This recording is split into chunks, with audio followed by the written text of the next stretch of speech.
കർത്താവിൻ്റെ തിരുസന്നിധിയിലായിരിക്കുമ്പോൾ കർത്താവിൻ്റെ തിരുസന്നിധിയിലായിരിക്കാൻ കഴിയുന്നതിനെ ഓർത്താണ് എൻ്റെ മക്കൾ സന്തോഷിക്കേണ്ടത്. സ്ഥലപരിമിതികൾ ഇവിടെ ഇപ്പം തുടങ്ങിയതല്ല, കൃപാസനം തുടങ്ങിയ കാലം മുതൽ സ്ഥലപരിമിതികളുള്ളതാണ്. നിങ്ങൾക്ക് ഒരു വിരലെങ്കിലും കുത്തി ഇവിടെ നിൽക്കാൻ കഴിഞ്ഞാലും അത്രയും മതി കാര്യങ്ങൾ. എൻ്റെ മനസ്സ് കർത്താവിൽ അർപ്പിക്കണം. കാര്യം മറ്റൊരു സാധാരണ ഒരു പ്രാർത്ഥനാ സ്ഥലം പോലെ അല്ല ഇത്. എന്താ കാരണം വെച്ച് കഴിഞ്ഞാൽ നിങ്ങളുടെ സ്ഥാനത്ത് നിങ്ങളെക്കാളും എത്രയോ ജീവിതം ഇരുട്ടിലായിപ്പോയ ആൾക്കാർ, ചിലരൊക്കെ മനസ്സ് വിചാരിക്കുന്ന കൃപാസനത്തിൽ ഒന്ന് എത്താൻ കഴിഞ്ഞാൽ മതി. അത് ശരിയാണ്. പക്ഷെ അങ്ങനെ ചിന്തിച്ച് വരുന്നവരാണ് കൂടുതലും ദൈവത്തിൻ്റെ അനുഭവം പ്രാപിക്കുന്നത്. അവിടെ ചെന്ന് നോക്കാം, എന്നിട്ട് പിന്നെ ഉടമ്പടി എടുക്കാം. അങ്ങനെയൊക്കെ കണ്ടീഷൻസൊക്കെ വെച്ച് വരുന്നവർക്കാണ് ഈ താമസമൊക്കെ വരണത്. ആൾക്കാർക്ക് പലതരത്തിലല്ലേ. നിങ്ങൾ എങ്ങനെയാണ് ഇതിനെ സ്വീകരിക്കുന്നത്, അതനുസരിച്ചാണ് നിങ്ങൾക്ക് അനുഭവങ്ങൾ വരണത്. അവിടെ ചെന്നൊക്കെ നോക്കിയിട്ട് പോകാം. ചിലർ ധരിച്ചിരിക്കുന്നത് ഗ്രഹങ്ങളുടെ പുറകെ പോകുന്നവരാണ് കൃപാസനത്തിൽ പോകുന്നതെന്നാണ്. ഇങ്ങനെ കുറേ ആൾക്കാർ അങ്ങനെ സാക്ഷ്യം പറഞ്ഞിട്ടുണ്ട്. ഞാൻ ധരിച്ചിരുന്നത് അനുഗ്രഹത്തിൻ്റെ പുറകെ പോകുന്നവരാണ്. അപ്പം അങ്ങനെ ദൈവത്തിൽ നിന്ന് അനുഗ്രഹം മാത്രം മേടിക്കാൻ വേണ്ടി പോകുന്നവരാണ് കൃപാസനത്തിൽ പോകുന്നവരെന്ന് കുറേ ആൾക്കാർ നിങ്ങളെ താറടിക്കുകയും ബ്രാൻഡ് ചെയ്യുകയും ചെയ്യും. അവസാനം ഇവർ തന്നെ അവർക്കൊരു ജീവിതത്തിൽ പ്രശ്നം ഉണ്ടാകുമ്പോൾ ഇപ്പോൾ വന്നു കയറാനുള്ള ഒരേ സ്ഥലമേ ഉള്ളൂ. അതാണ് വിഷയം. അവരെങ്ങനെ പറയും, അവർ നല്ല ആരോഗ്യ സമയത്ത് അവർ ഇത്തിരി അഹങ്കാരത്തിലൂടെ പറയും ഈ അനുഗ്രഹത്തിൻ്റെ പുറകെ നടക്കുന്നവരാണ് കൃപാസനത്തിൽ പോകണമെന്ന്. പക്ഷേ നമുക്കറിയാം 3 മാസത്തിനുള്ളിൽ അവർക്ക് ഒരാവശ്യം ഉണ്ടാകും ഇവിടെ വരേണ്ട. അപ്പോൾ അവർ നോക്കുമ്പോൾ വേറെ എവിടെയാണ് ഇത്രയും കൂടുതൽ സാക്ഷ്യങ്ങൾ വരണത് ആൾക്കാരുടെ. കഴിഞ്ഞ ദിവസങ്ങളിലെ എനിക്ക് ഏറ്റവും ഇഷ്ടപ്പെട്ടൊരു സാക്ഷ്യം വന്നു. അത് മഞ്ജു സജ്ജിക്ക് 60 ലക്ഷം രൂപ കടമായിട്ട് ഇവർ നല്ലവണ്ണം ജീവിച്ച ആൾക്കാരാണ്. ആദ്യം അവർക്ക് ഒരു ട്രക്കാണ് ഉണ്ടായിരുന്നത്. ബോംബെയിൽ ഒരു ട്രക്ക് ഉണ്ടായിരുന്നു. അപ്പോൾ ട്രക്ക് കച്ചവടമൊക്കെ ഓടിക്കഴിഞ്ഞപ്പോൾ അത് പിടിച്ചു നിൽക്കാൻ പറ്റുന്ന രീതിയിൽ വരുമാനമൊക്കെ ആയി. അപ്പോൾ അവർ 2 ട്രക്ക് വാങ്ങിച്ച്, പിന്നെ അവർ പെട്ടെന്ന് വളർന്ന് 3 ട്രക്ക് വാങ്ങിച്ചു. അപ്പോൾ അത്രയും ട്രക്ക് ഓടി കാശ് കിട്ടുന്നുണ്ട്. എൻ്റെ മക്കളെ എപ്പോഴും നമ്മൾ ശ്രദ്ധിക്കേണ്ട ഒരു കാര്യം, ബൈബിളിലെ മെഴുത്ത പശുക്കൾ വരുമ്പോൾ ബൈബിൾ പറയുന്ന ഒരു സന്ദേശമുണ്ട്. നീ മെഴുത്ത പശുക്കളെ സ്വപ്നം കണ്ടാൽ ഇപ്സോ ഫാക്ടോ വ്യക്തമായിട്ടും നാളെ മെല്ലിച്ച പശുക്കളെ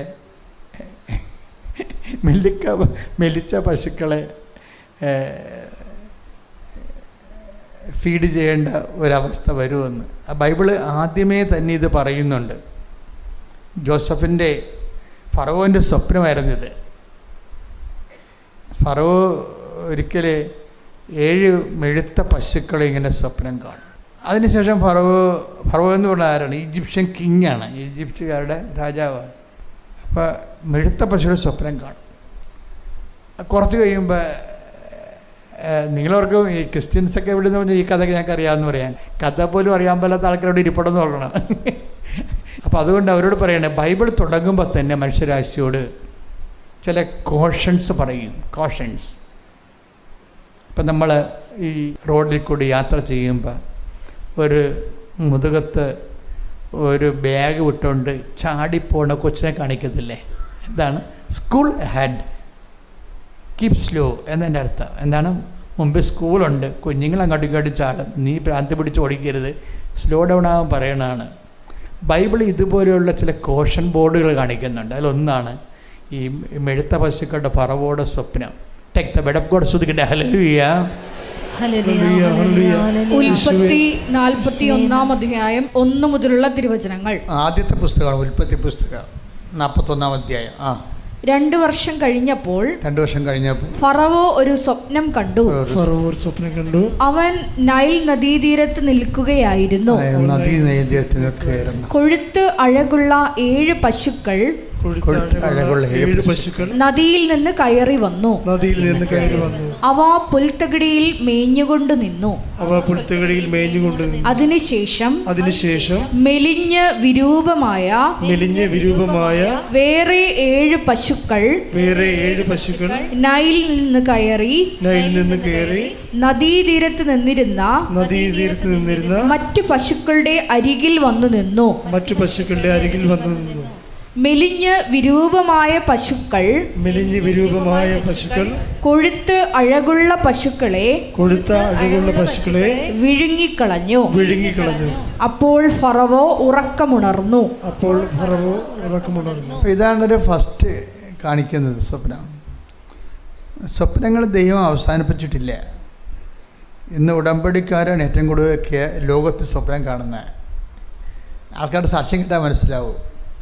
സ്വപ്നവും ദർശനവും ഒത്തിരിയേറെ ദൈവം സ്വപ്നത്തിലൂടെ, സ്വപ്നം കാണുമെന്ന് പറയുമ്പോൾ മോശാർത്ഥത്തിലല്ല, ദൈവം സ്വപ്നത്തിലൂടെ സംസാരിക്കുന്ന കൂടുതലും ഉടമ്പടിക്കാരോടാണ്. ഉടമ്പടി എപ്പോഴെങ്കിലും ദൈവത്തിന് തോന്നണം ഇത് സത്യസന്ധമാണെന്ന് തോന്നിയാൽ. എല്ലാവരുടെയും തോന്നത്തില്ല, നിങ്ങൾക്കറിയാമല്ലോ. എല്ലാവരുടെ ഉടമ്പടി സത്യമാണെന്ന് ദൈവത്തിന് തോന്നത്തില്ല. അത് പറഞ്ഞിട്ട് കാര്യമില്ല. നിങ്ങൾക്കും അറിയാം, നിങ്ങൾ ഭാഗ്യം പരീക്ഷിക്കാൻ വേണ്ടി ലോട്ടറി ടിക്കറ്റ് എടുത്ത പോലെ വന്നിരിക്കുകയാണെന്ന്. അങ്ങനെയുള്ളവരുണ്ട്. ഉടമ്പടി ലോട്ടറി ടിക്കറ്റ് പോലെ എടുത്ത് ഈ പ്രാവശ്യം അടിക്കുമെന്ന് പറഞ്ഞിട്ട് അങ്ങനെയുള്ളവർ ഒരിക്കലും ഉടമ്പടി ദൈവം കമ്മ്യൂണിക്കേറ്റ് ചെയ്യത്തില്ല. ഉടമ്പടി എൻ്റെ മക്കളെ അനുഗ്രഹങ്ങൾ ഫിസിക്കലായിട്ട് നമുക്ക് കിട്ടിയില്ലെങ്കിലും കമ്മ്യൂണിക്കേഷൻ സ്റ്റാർട്ട് ചെയ്താൽ അതിനാണ് നിങ്ങൾ പ്രാധാന്യം കൊടുക്കേണ്ടത്. കമ്മ്യൂണിക്കേഷൻ ഇല്ലേ ദൈവമായി. ഇപ്പോൾ കഴിഞ്ഞ ദിവസങ്ങളൊരു സാക്ഷ്യമുണ്ടായി, ചേട്ടത്തിയുടെ ഓപ്പറേഷനാണ്. അപ്പോൾ ക്യാൻസറിൻ്റെ ഓപ്പറേഷനാണ് FNAC ടെസ്റ്റിനാണ് എഴുതി കൊടുത്തിരിക്കുന്നത്. അപ്പോൾ ചേച്ചിയുടെ മനസ്സിരിക്കണ ഇതാണ്, ഈശോ നീ ബൈപ്പേഴ്സ് ഇതിൻ്റെ അകത്ത് പ്രസൻ്റ് ആണെങ്കിൽ എനിക്കിതിൽ നിന്ന് രക്ഷപ്പെടാൻ പറ്റുമെന്ന് ഉണ്ടെങ്കിൽ നീ എനിക്കിനെ അടയാളം തരണം. അത് 2 ഡോക്ടർമാരുണ്ട്. 2 ഡോക്ടർമാർ FNAC ടെസ്റ്റ് ചെയ്യുന്ന ഡോക്ടറുമുണ്ട്, പിന്നെ വേറെ ഒരു ടെസ്റ്റും ഉണ്ടായിരുന്നു. ഈ 2 അതിൽ ഒരാട് ബ്ലൂ ഷർട്ട് ഇട്ടിരിക്കണം. ഇപ്പോൾ ആൾക്കാർ ഇങ്ങനെയൊക്കെയാണ് ദൈവത്തോട് പറയണത്. കാര്യം അത് ആൾക്കാർക്ക് അറിയാം ഉടമ്പടി സത്യമാണെങ്കിൽ അവർക്ക് എന്ത് വേണമെങ്കിലും അവർക്ക് ദൈവത്തോട് ചോദിക്കാം. അപ്പം അത് കർത്താവ് തുറന്നു വെച്ചൊരു വാതിലാണ്. നിങ്ങൾക്ക് ഇഷ്ടമുള്ള ചോദിക്കാമെന്നല്ല പറഞ്ഞത്. ഉടമ്പടിയുടെ മെയിൻ സംഭവം 15:7 15:7 അല്ലേ? നിങ്ങൾ എൻ്റെ വചനം കേൾക്കുകയും വചനം നിങ്ങൾ നിലനിൽക്കുകയും ചെയ്യുകയാണെങ്കിൽ നിങ്ങൾക്ക് ഇഷ്ടമുള്ള ചോദിക്കാം. അപ്പം അതാണ്. അപ്പം ഉടമ്പടി അതാണല്ലോ. യോഹന്നാൻ 15:7 നിങ്ങൾ എന്നിൽ വസിക്കുകയും നിങ്ങൾ എന്നിൽ വസിക്കുകയും എൻ്റെ വാക്കുകൾ നിങ്ങളിൽ നിലനിൽക്കുകയും ചെയ്യുന്നെങ്കിൽ ഇഷ്ടമുള്ളത് ചോദിച്ചു കൊള്ളുക നിങ്ങൾക്ക് ലഭിക്കും. ഇപ്പം യേശുവിൻ്റെ കാലത്ത് യേശു something update biblical communications update ചെയ്യുമ്പോൾ കർത്താവ് അപ്ഡേറ്റ് ചെയ്താണ്. കർത്താവ് സ്ഥാപിച്ചൊരു വാതിലാണിത്. എന്താണ് ആ വാതിലിൽ നമുക്ക് ആ സ്ഥാപിച്ച വാതിൽ തുറക്കുമ്പോൾ ആ വാതിലിലൂടെ കയറുന്നവന് ഇഷ്ടമുള്ളത് ചോദിക്കാം. അത് കർത്താവ് സ്ഥാപിച്ച വാതിലാണ്. പഴയ നിയമത്തിലില്ലത്, പുതിയ നിയമത്തിലേ ഉള്ളത്. ഇഷ്ടമുള്ള ചോദിക്കാം. അതിനകത്ത് അഹങ്കാരമൊന്നുമില്ല. നിനക്കങ്ങനെ അതുകൊണ്ട് ദൈവത്തെ മഹത്വപ്പെടുത്താൻ നിനക്ക് തോന്നുന്നുണ്ടെങ്കിൽ നിനക്ക് ചോദിക്കാം. അപ്പം ചോദിക്കുന്നതിന് ദൈവവുമായിട്ടൊരു ബന്ധമായി കഴിയുമ്പോൾ നിങ്ങൾക്കൊരു കോൺഫിഡൻസ് ഉണ്ടാകും. പല ആൾക്കാരുടെയും പ്രാർത്ഥനയ്ക്ക് കോൺഫിഡൻസ് ഇല്ലല്ലോ. കോൺഫിഡൻസ് ഇല്ലാത്ത പ്രാർത്ഥനയാണ്. നിങ്ങൾക്ക് അതെപ്പോഴും നമ്മൾ പറയാം, പ്രാർത്ഥിക്കുമ്പോൾ നമ്മൾ ശ്രദ്ധിക്കണം. ഞാൻ ഈ ഒരു ആത്മവിശ്വാസത്തിൽ എത്തിച്ചേർന്നു എന്ന് നോക്കണം. ആത്മവിശ്വാസത്തിൽ ചേർന്നില്ലെങ്കിൽ നിങ്ങൾ ചെയ്യേണ്ട ഹോംവർക്കുകളെന്ന് പറയണത് കണ്ണും പൂട്ടി ഉടമ്പടിയുടെ മറ്റ് കാര്യങ്ങളൊക്കെ ചെയ്തുകൊണ്ടിരിക്കണം. എന്തൊക്കെയാണ്? പ്രേക്ഷിത പ്രവർത്തനങ്ങൾ, പ്രേക്ഷിത പ്രവർത്തനങ്ങൾ, പിന്നെ അതുപോലെ തന്നെ ആതുര സേവനങ്ങൾ, പിന്നെ സ്വഭാവത്തിലുണ്ടാകുന്ന എളിമപ്പെടൽ, പിന്നെ സുവിശേഷത്തിന് വേണ്ടി സാക്ഷിയാകണത്. അപ്പം നിങ്ങൾക്കൊരു കോൺഫിഡൻസ് പ്രാർത്ഥനയെ വരണില്ല. ഇപ്പം എന്തും ദൈവത്തോട് ഇപ്പോൾ ആൾക്കാർക്കിടെ ഏറ്റവും വലിയ പ്രശ്നം എന്താ? ദൈവത്തോട് പ്രാർത്ഥിക്കാൻ അവർക്കൊരു കോൺഫിഡൻസ് ഇല്ല. കാര്യം എന്താണ്? അവർ പറയണത് ഇപ്പം അയാൾ കോൺഫിഡൻസ് ഇല്ലാതെ ഒരുത്തം പ്രാർത്ഥിക്കണില്ലേ? ദൂരെ നിന്നുകൊണ്ട് അയാൾ പറയും, കർത്താവേ ഞാൻ പാപിയാണെന്ന് പറയും. ഇപ്പം എപ്പോഴും ഇങ്ങനെ ദൈവത്തിന് മുമ്പിൽ പാപിയാണെന്നൊക്കെ പറഞ്ഞാൽ ചിലപ്പോൾ മമ്മട്ടിക്ക് തലക്കെട്ട് അടിച്ചെന്ന് വരും. ഞാൻ ഇപ്പോൾ ദൈവം ചോദിക്കും, നീ 10-60 കൊല്ലമായി എൻ്റെ കൂടെ ഇപ്പോഴും പാപിയായിട്ടിരിക്കണമെന്ന് ചോദിക്കും. അതെ, കർത്താവേ ഞാൻ പാപിയാണ്, എന്നെ വെക്കാരിയാണ്. ഇത് ആദ്യകാലങ്ങളൊക്കെ പറയണതിന് കുഴപ്പമൊന്നുമില്ല. ഇത് 50 വയസ്സ് കഴിഞ്ഞാലും ഞാൻ പാപിയാണെന്ന് പറയണമെങ്കിൽ മിക്കവാറും കാലെപ്പോഴും നിലത്തിലടിക്കേണ്ടി വരും ഈ സാധനത്തിന്. എന്നിട്ട് ഈ 50 കൊല്ലം നീ കർത്താവിൻ്റെ ഉടനെ ഇപ്പോഴും പാപം മാറിയിട്ടില്ലെന്ന് ചോദിക്കും. അതാണ് വിഷയം. അത് സീരിയസ് വിഷയമാണ്. ഒരു ടൈം കഴിഞ്ഞാൽ പിന്നെ പാപത്തെക്കുറിച്ച് പാപത്തെക്കുറിച്ച് നമ്മൾ പറയാൻ പാടില്ല. എന്താ കാര്യം? നമ്മൾ ദൈവത്തെ മാറ്റി നിർത്തിക്കൊണ്ട് പല ബിസിനസ്സും ചെയ്യുന്ന കണ്ട് വി ഹാവ് നോ കോൺഫിഡൻസ്. നമുക്ക് കോൺഫിഡൻസ് ഇല്ല. അതുകൊണ്ടാണ് നമ്മളിങ്ങനെ അയ്യോ പാവി ക്രിസ്ത്യാനിയായിട്ട് നടക്കും. ക്രിസ്ത്യാനി എന്ന് പറയാൻ പറ്റുകയല്ലേ, ഈ കമ്മ്യൂണിറ്റിയിൽ എല്ലാവരും ഉണ്ട്. അയ്യോ പാവി വിശ്വാസിയായിട്ട് നടക്കും. ഇപ്പം നീ ഒരു അയ്യോ പാവി വിശ്വാസി എന്നുള്ള ഉടമ്പടി എന്ന് പറയുമ്പോൾ ഈ അയ്യോ പാവി വിശ്വാസി സ്വന്തമായിട്ട് ദൈവം എന്നെ സഹായിക്കുകയോ ഇല്ലയോ എനിക്കറിയത്തില്ല, എനിക്കതിനുള്ള യോഗ്യത ഒന്നുമില്ലൊക്കെ പറഞ്ഞിങ്ങനെ വ്യാജ വിനയം കുറേ ആൾക്കാർക്കുണ്ട്. വ്യാജ വിനയം, അത് വിനയമല്ല, വ്യാജ വിനയമാണ്. എന്നുവെച്ചാൽ ദൈവത്തിന് വേണ്ടി ജീവിക്കാൻ വേണ്ടി കിട്ടിയ സമയം ദൈവത്തിന് വേണ്ടി വിനിയോഗിച്ചില്ല. പാപത്തെ ഉപേക്ഷിച്ച് ജീവിക്കാൻ വേണ്ടി പാപത്തോടൊരു ശത്രുത കാണിച്ച് അതിനെ മാറ്റി നിർത്താൻ വേണ്ടി നീ പരിശ്രമിച്ചില്ല. അങ്ങനെയാണ് ഉള്ളവരാണ് വ്യാജ വിനയക്കാർ. എന്താ കാര്യം? ഈ പാപത്തിൻ്റെ ബൈബിൾ ചോദിക്കുന്ന ഒരു ചോദ്യമുണ്ട്. പാപത്തിനെതിരെയുള്ള പോരാട്ടം രക്തച്ചൊരിച്ചിൽ വരെ എത്തിയിട്ടില്ലല്ലോ. Take the word of God. ശ്രദ്ധിക്കട്ടെ. ഹല്ലേലൂയ ഹല്ലേലൂയ ഹല്ലേലൂയ ഹല്ലേലൂയ യേശുവേ നന്ദി. ഹല്ലേലൂയ ഹല്ലേലൂയ ഹല്ലേലൂയ ഹല്ലേലൂയ പാടാം. ശ്രദ്ധിക്കട്ടെ. ഹല്ലേലൂയ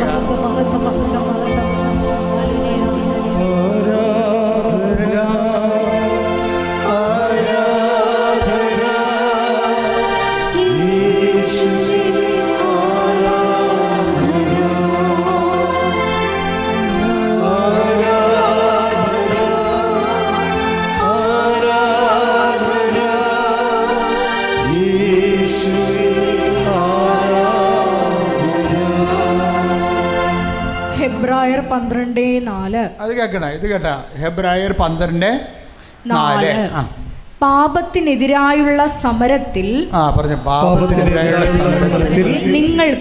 നിങ്ങൾക്ക് ഇനിയും രക്തം ചൊരിയേണ്ടി വന്നിട്ടില്ല. അപ്പൊ ബൈബിളിന്റെ മനസ്സിരിപ്പ് കണ്ടില്ലേ? എന്താണ്? രക്തം ചൊരിഞ്ഞാലും ദൈവത്തിന് സന്തോഷമേ ഉള്ളത്. നീ രക്തം ചൊരിഞ്ഞാലും ദൈവത്തിന് സന്തോഷമേ ഉള്ളൂ. ബൈബിൾ എന്താ പറയണത്?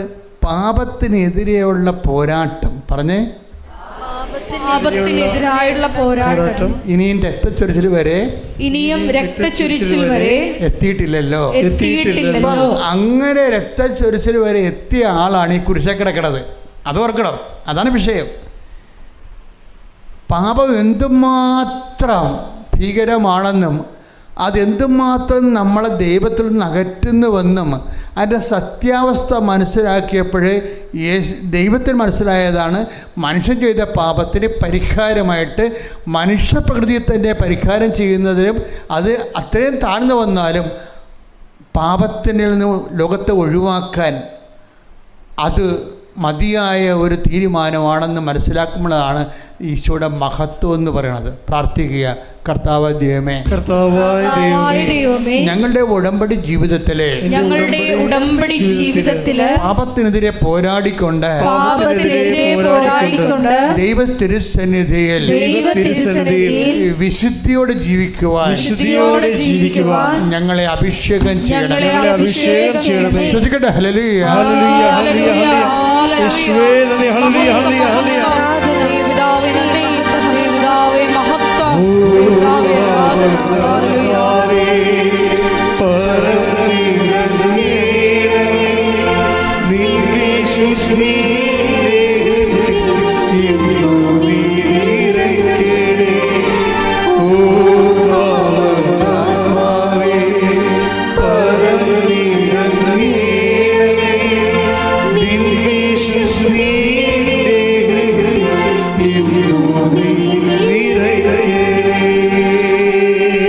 പരിശുദ്ധ പരമദിവ്യകാരുണ്യത്തിന് നേരവും ആരാധനയും സ്തുതിയും പുകഴ്ചയും ഉണ്ടായിരിക്കട്ടെ. അപ്പോൾ ഉടമ്പടി ജീവിക്കുമ്പോൾ നമ്മൾ ആദ്യമായിട്ടും നിങ്ങൾ പ്രാധാന്യം കൊടുക്കണത് ഞാൻ ദൈവത്തോടാണ് ഉടമ്പടി ചെയ്യണത്. ഞാൻ ദൈവത്തോട് ഉടമ്പടി ചെയ്യണത്. അപ്പോൾ ദൈവത്തോട് ഉടമ്പടി ചെയ്യുമ്പോൾ ആ ദൈവത്തിനോട് ഉടമ്പടി ചെയ്യാനുള്ള യോഗ്യത ചെയ്യണ സമയത്ത് നമുക്ക് ഉണ്ടാകത്തില്ലെങ്കിലും ക്രമേണ നമ്മൾ ആ യോഗ്യത ആർജിച്ചെടുക്കുകയാണ്. അപ്പോൾ എന്തു ചെയ്യും? ക്രിസ്ത്യൻസ് ആണെങ്കിൽ അവർ കുമ്പസാരിച്ചിട്ട് പാപക്ഷമ മേടിക്കും. ഈശോ അങ്ങനെ ഒരു വാതിൽ സഭയെ തുറന്നിട്ടുണ്ട്. അപ്പോൾ എന്നെ കേൾക്കുന്ന അക്രൈസ്തവ സഹോദരങ്ങൾ വിചാരിക്കും, അയ്യോ ഞങ്ങൾക്ക് കുമ്പസാരിക്കാൻ പറ്റത്തില്ലല്ലോ, അപ്പം ഞങ്ങൾ എന്ത് ചെയ്യുമെന്ന്. നിങ്ങൾ എന്ത് ചെയ്യണമെന്ന് കർത്താവിൻ്റെ വചനത്തിൽ പറഞ്ഞിട്ടുണ്ട്. നിങ്ങളുടെ പാപങ്ങൾ നിങ്ങൾക്ക് മോചനം കിട്ടാൻ എന്ത് ചെയ്യണമെന്ന് കർത്താവിൻ്റെ വചനത്തിൽ പറഞ്ഞിട്ടുണ്ട്. റോമാലേഖനം take the word of God. സ്തുതിക്കട്ടെ. ഹല്ലേലൂയ ഹല്ലേലൂയ ഹല്ലേലൂയ ഹല്ലേലൂയ. യേശുവേ നന്ദി. ഹല്ലേലൂയ ഹല്ലേലൂയ. റോമ 2:14-15. റോമ 2:14-15. നിയമം ലഭിച്ചിട്ടില്ലാത്ത വിജാതീയർ. നിയമം എന്ന് വെച്ചാൽ പഴയ നിയമവും പുതിയ നിയമവും. കർത്താവിൻ്റെ വചനം ലഭിച്ചിട്ടില്ലാത്ത വിജാതിയർ. നിയമം ആവശ്യപ്പെടുന്ന കാര്യങ്ങൾ, കർത്താവിൻ്റെ വചനം ആവശ്യപ്പെടുന്ന വിശുദ്ധി സ്വാഭാവികമായി തന്നെ നിറവേറ്റുമ്പോൾ, നിങ്ങൾ ഈ നിയമം തന്നിട്ടില്ലെങ്കിലും നിങ്ങൾ അച്ഛൻ്റെ പ്രസംഗങ്ങൾ കേട്ടും ഉടമ്പടി ധ്യാനങ്ങളൊക്കെ കൂടിയും പാപത്തെ മനസ്സിലാക്കി കഴിഞ്ഞ് അത് നിങ്ങളത് സ്വാഭാവികമായി നിറവേറ്റുമ്പോൾ, നിയമമില്ലെന്നിരിക്കലും പാപം ചെയ്യാതിരിക്കുമ്പോൾ അവർ തങ്ങൾക്ക് തന്നെ ഒരു നിയമമാവുകയാണ് ചെയ്യുന്നത്. നിയമമാവുകയാണ് ചെയ്യണത്. ഇത് ഇങ്ങനെ കുറിച്ചിട്ടേക്കണം. എത്രയാണത്? റോമ 2:14. റോമ 2:14. ഇന്ന് വായിച്ചേക്കണം. 15 വായിച്ചേ. നിയമത്തിന്റെ അനുശാസനം തങ്ങളുടെ ഹൃദയങ്ങളിൽ എഴുതപ്പെട്ടിരിക്കുന്നുവെന്ന് അവർ സ്പഷ്ടമാക്കുന്നു. അവരുടെ മനസാക്ഷി അതിന് സാക്ഷ്യം നൽകുന്നു. ദൈവത്തിന്റെ അനുഗ്രഹം എന്താണെന്നറിയാവോ? അതായത് ഇപ്പൊ വചനം കേട്ട് വരുമ്പോ കേൾക്കുന്ന വഴി തന്നെ അത് വിശ്വസിച്ചുകൊണ്ട് പോകുന്നുണ്ട് ആൾക്കാർ. അങ്ങനെ കേൾക്കുമ്പോൾ തന്നെ വിശ്വസിക്കുന്നവരുണ്ട്. എന്താ കാര്യം? ദൈവത്തോട് സ്നേഹമുള്ളത് കൊണ്ടാണ് ഈ വിശ്വാസം വരണത്. അതുകൊണ്ടാണ് ഈശോ പറഞ്ഞത്, ഞാൻ നിങ്ങളോട് പറഞ്ഞ വചനം നിമിത്തം തന്നെ നിങ്ങൾ വിശുദ്ധിയുള്ളവരായിരിക്കുന്നു. Take the word of God. സ്തുതിക്കട്ടെ. ഹല്ലേലൂയ ഹല്ലേലൂയ ഹല്ലേലൂയ ഹല്ലേലൂയ. യേശുവേ നന്ദി. ഹല്ലേലൂയ ഹല്ലേലൂയ ഹല്ലേലൂയ ഹല്ലേലൂയ. 15:3 യോഹന്നാൻ. യേശുവേ ആരാധന ആരാധന ആരാധന ആരാധന. യേശുവേ നന്ദി. മഹത്വം മഹത്വം മഹത്വം. യോഹന്നാൻ 15:3. യോഹന്നാൻ 15:3. ഞാൻ നിങ്ങളോട് പറഞ്ഞ വചനം നിമിത്തം നിങ്ങൾ ശുദ്ധിയുള്ളവരായിരിക്കുന്നു. അതെന്താ സംഭവം എന്നറിയോ? ചില ആൾക്കാര് അച്ഛനിങ്ങനെ വചനം പറയുമ്പോൾ തന്നെ ഈശോനോടുള്ള സ്നേഹം കാരണം അതങ്ങോട്ട് വിശ്വസിക്കുമ്പോൾ പറയുമ്പോൾ ഈ നമ്മൾ വിശ്വസിക്കുന്നു എന്ന് പറഞ്ഞാലും ദൈവം നമ്മൾ വിശ്വസിക്കുന്നു എന്നല്ല പറയണത്. നമ്മൾ വിശ്വസിക്കണമെന്ന് പറഞ്ഞാൽ ദൈവം പറയും അനുസരിക്കണം എന്നാണ് ദൈവം പറയണത്. നമ്മൾ വിശ്വാസത്തിന് പകരം ദൈവം വിളിക്കുന്നത് അനുസരണമെന്നാണ്. കേവലമായിട്ട് ആർക്കും വിശ്വസിക്കാൻ പറ്റത്തില്ല. അനുസരിക്കുമ്പോഴാണ് ആ വിശ്വാസം പ്രാബല്യത്തിൽ വരണത്. അതുകൊണ്ട് വിശ്വാസവും അനുസരണവും ഒന്ന് തന്നെയാണ്. അതായത് നമ്മുടെ വിശ്വാസത്തിനെ ദൈവം വിളിക്കുന്നത് അനുസരണമെന്നാണ്. അപ്പോൾ ഒത്തിരി പേര് അച്ഛൻ്റെ വചനം കേട്ട് ഉടമ്പടി ധ്യാനം കൂടിയും അനുസരണത്തിലേക്ക് വരുന്നുണ്ട്. ഈ അനുസരണത്തിലേക്ക് വരുന്നവരെല്ലാം ഓട്ടോമാറ്റിക്കായി എന്താ സംഭവിക്കുന്നത്? വിശുദ്ധീകരണത്തിലേക്കാണ് വരണത്. കാര്യം വിശുദ്ധീകരണത്തിലേക്ക് വന്നിട്ട് ഇവർ കർത്താവിനോട് പറയണത്, കർത്താവെ ഞങ്ങളെ വിശുദ്ധിയിൽ നിലനിർത്താൻ പറയും. ഈ വിശുദ്ധിയെ നിലനിർത്താൻ വിശുദ്ധിയെ നിങ്ങളൊരു പ്രധാനപ്പെട്ട വിഷയമായിട്ട് കണ്ടാൽ പിന്നെ എന്ത് ചോദിച്ചു കഴിഞ്ഞാൽ, വിശുദ്ധി നമ്മൾ സംരക്ഷിക്കുകയാണെങ്കിൽ നമ്മളെ വിശുദ്ധി സംരക്ഷിക്കും. അതാണ് എൻ്റെ അത് വിഷയം എന്നത്.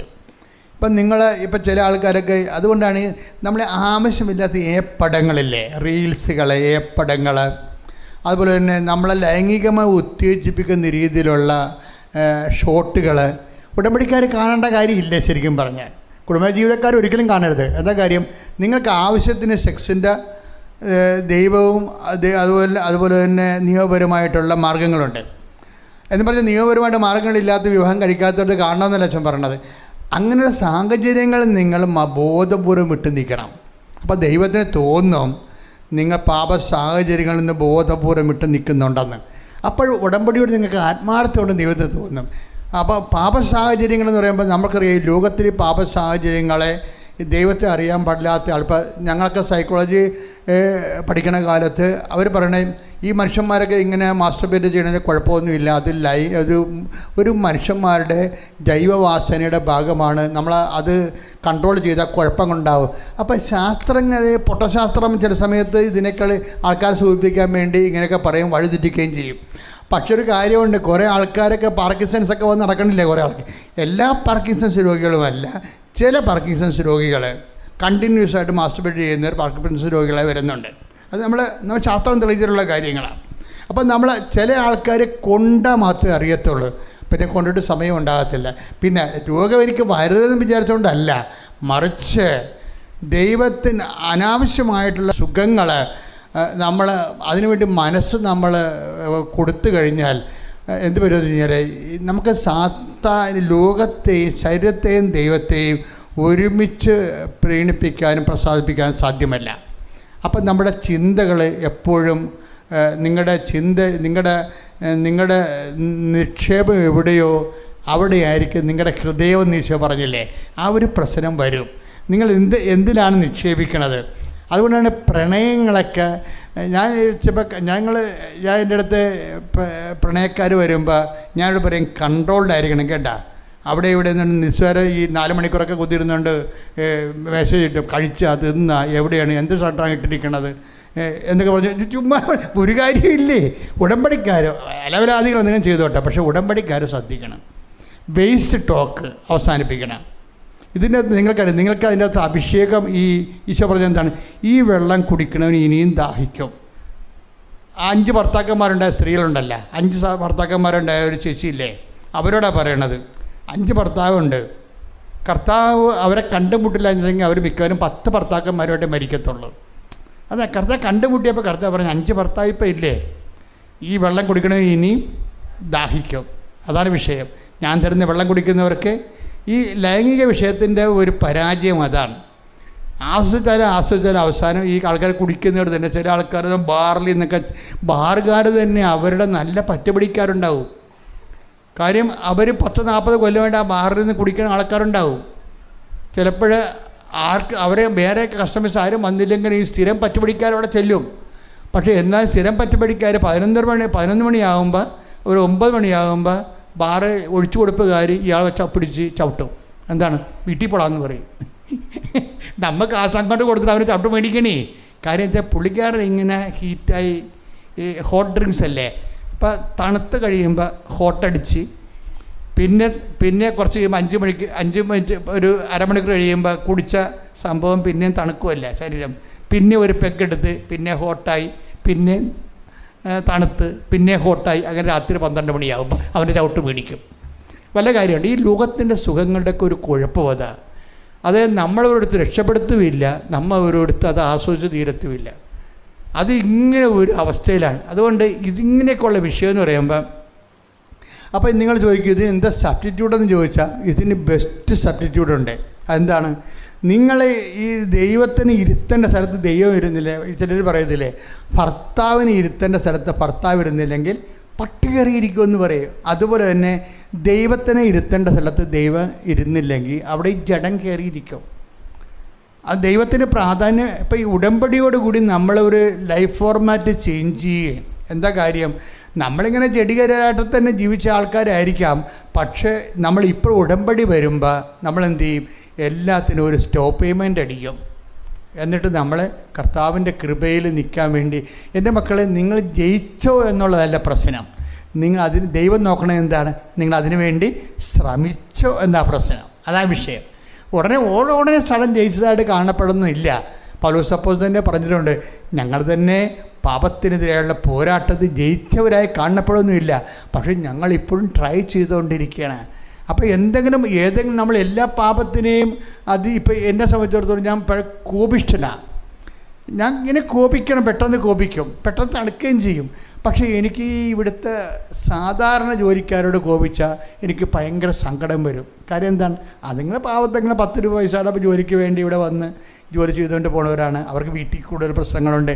അതിനൊരു അച്ഛനും കൂടി അവരെ ഞാൻ ആശ്വസിപ്പിക്കേണ്ട ആളല്ലേ അവരെ.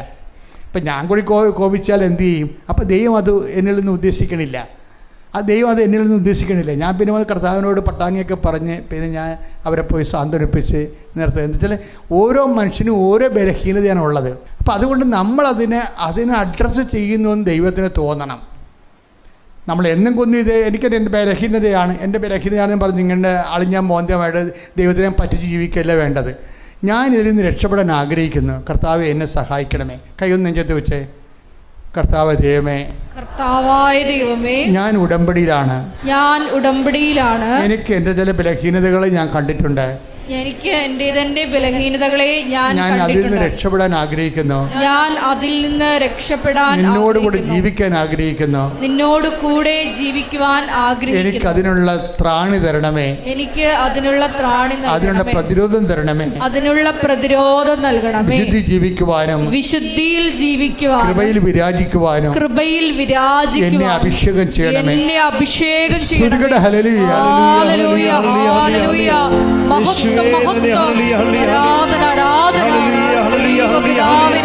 യേശുവേ